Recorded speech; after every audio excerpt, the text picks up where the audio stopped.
Kwa mujibu wa tafiti za kimataifa, mpira wa miguu ama soka ndio mchezo pendwa zaidi duniani. Utafiti uliofanywa na kampuni ya michezo ya Tifosi yenye makao makuu London, Uingereza, umeonyesha kuwa soka lina mashabiki takriban bilioni 4 duniani kote na ndio mchezo unaoongoza kuwa na mashabiki na watazamaji. Kwa maana hiyo, mkoa wowote Tanzania kukosa ligi kuu ni jambo la huzuni kidogo, hasa majiji kama Arusha ambayo yana msisimko wa pekee wa soka ingawa hayana timu inayowakilisha chuga kwenye ligi kuu. TriGen Media imezungumza na wadau mbalimbali wa soka kuangazia namna gani Arusha itatii kiu ya wanamichezo.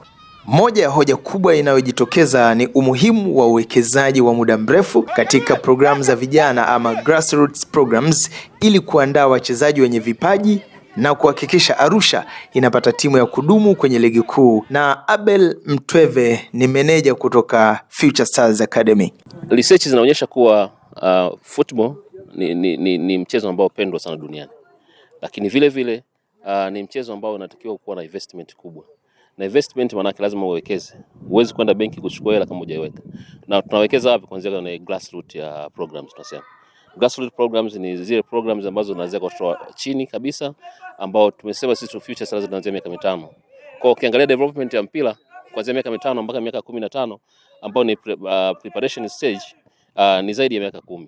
Kwa lazima uwe na investment kubwa. Kwa maana yake tunahamasisha wadau, tunahamasisha wananchi na watu wengine ambao wana uwezo kuinvest kwenye youth soccer au youth sports, kwa sababu kwanza ni foundation ya sports. Akiwa vizuri manake mdogo, manake baadaye tutapata timu nzuri zile za taifa, tutapata wachezaji wazuri ambao wanaenda kwenye vilabu vyetu na wengine wanaenda nje ya nchi. Tutakuwa na proper players ambao katika mifumo rasmi, vile vile tutakuwa na wachezaji ambao tunategemea katika taifa na watu wengine duniani. Lakini vile vile kama tunavyojua sports currently ni business oriented. Kwa tutakuwa na watu ambao wana ajira, tutakuwa na watu ambao wana kipato, pato la nchi litabadilika, pato la mwananchi mmoja litabadilika, lakini vile vile community itabadilisha maisha yao kutumia sports. Kwa hivyo tukawekeza kwenye sports kwa sababu sports ina transform lives of people and the community generally. Wadau wengine hususan maveterans wameelezea kuwa tayari mikakati kadhaa imeanza kufanyika ili kuimarisha miundombinu ya soka jijini Arusha, na kubwa zaidi wanasisitiza kuwa hatua hizi za awali ni msingi wa kujenga timu imara inayoweza kushindana katika ngazi ya juu ya ligi. Kwa jina mimi naitwa Abasi Utanga, ni mwenyeji wa hapa Arusha. Tumekwisha anza kukaa na baadhi ya vilabu hapa ndani ya mkoa huu na baadhi ya viongozi ndani ya mkoa huu, ukitilia maanani kwamba mbunge wetu wa Arusha mjini ndio waziri wa michezo sasa hivi, kwamba mkakati wetu sasa hivi Arusha lazima iwe na timu ya Premier League. Kwa hiyo mkakati huo tayari uko ndani ya taasisi zetu. Tumekushafanya mkakati, tunaziorganize timu zetu kwa kushirikiana na mkuu wa mkoa, mkuu wa wilaya. Tunataka twende kwa waziri wa michezo ambaye ndio mbunge wetu, kwamba sasa iwe muda rasmi wa Arusha kupata timu itakayoshiriki Premier League. Kama sio mwaka huu basi mwaka wa kesho lazima tuwe naye. Aidha, hoja nyingine muhimu ni ushirikiano wa wadau wa soka, wafanyabiashara na serikali kuwa na mshikamano, kwani bila mshikamano changamoto za kifedha na za kiutawala zitaendelea kuzuia Arusha kupata timu ya ligi kuu. Naitwa Engineer Matokeo Oden, ni katibu mkuu msaidizi wa klabu ya Arusha Star Veterans, klabu kongwe ya wazee Afrika Mashariki na Kati. Lakini pia ni mjumbe wa kamati tendaji ya chama cha mpira mkoa wa Arusha, lakini pia ni kocha wa mpira wa miguu CAF Diplomacy. Mchakato wa kupata timu kushiriki ligi yoyote au ngazi yoyote ni mchakato mrefu mpana na unahitaji wadau wengi sana. Ndio maana kuna timu nakuta inapanda mwaka huu, mwaka kesho inashuka, au nyingine iko hapo kwa kipindi kirefu. Sio jambo la mtu mmoja. Chama cha mpira ni kama sehemu ya stakeholders ambao wanaweza kusaidia kufanikisha hilo, lakini kuna timu yenyewe na viongozi wake wanajiandaa kwa kiwango gani, washabiki wanajiandaa kwa kiwango gani, wafadhili wanajiandaa kwa kiwango gani, wadhamini mbalimbali wanajiandaa kwa kiwango gani, jamii nao tuzunguka inaunga mkono na kusapoti kwa kiwango gani. Sababu chama kama chama akiwezi kuchukua timu na kusema kinaipeleka Super League.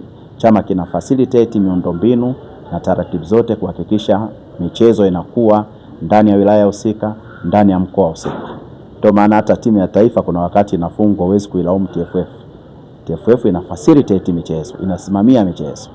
Lakini mwisho wa siku ni jambo pana, ni integration ya vitu vingi sana. Ndio maana utakuta kuna tofauti sana kati ya Simba na Yanga na Azam na timu zingine. Zenyewe zimedominate mpira wa Tanzania kwa sababu zina resources. Wadhamini wako wa kutosha, kwa hiyo wanaweza kupata cream ya wachezaji wa kutosha, tofauti na vilabu vingine. Na hizi ligi za chini ambapo kwetu huko tuna timu ya Mbuni pamoja na TMA zikishiriki championship. Championship sio nyepesi hivyo. Timu zilizoshuka daraja zinahitaji zipande, timu zilizopo hapo zinahitaji na zenyewe zipande. Ushindani ni mkubwa sana, mkubwa. Bahati mbaya pia ni mechi ambazo hazitizamwi sana kama NBC Premiership. NBC inatizamwa sana, vyombo vya habari vinamulika, vinatangaza, vinafuatilia, na timu zetu za championship 90% nguvu yao ya uchumi ni ndogo sana. Ukiingia uwanjani hata washabiki hakuna.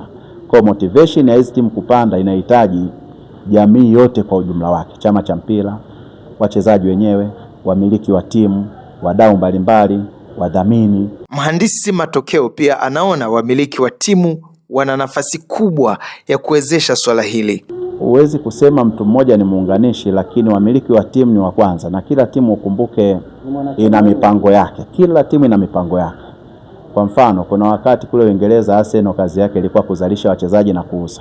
Kwa kuna mission na vision ya hizi timu husika. Sisi kama chama cha mpira tunahitaji timu zipande, na zikipanda ziwe stable, zidominate kwenye ligi. Zikidominate zishinde tournament. Zikishinda tournament ziuze na wachezaji, zipate pesa na zinunue wachezaji walio bora zaidi.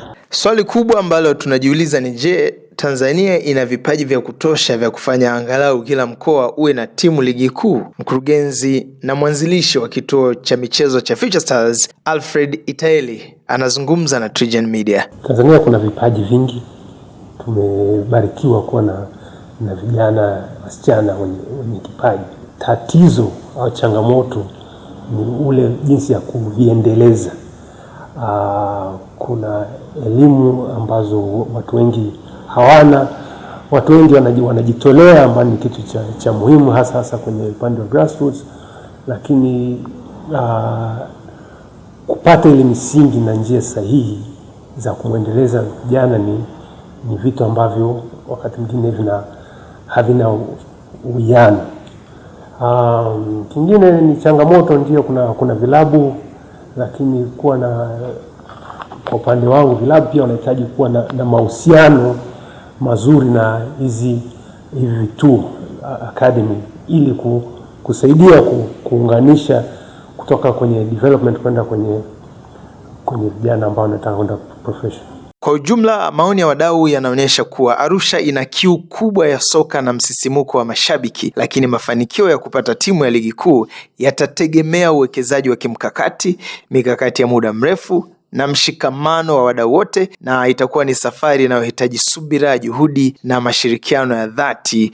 Na hivi ndivyo ambavyo wanatuambia wadau wa soka, hususan maveterans ambao pia wamefikiwa kwa namna ya pekee. Hii ni TriGen Media na mimi ni Dennis Mwasalanga.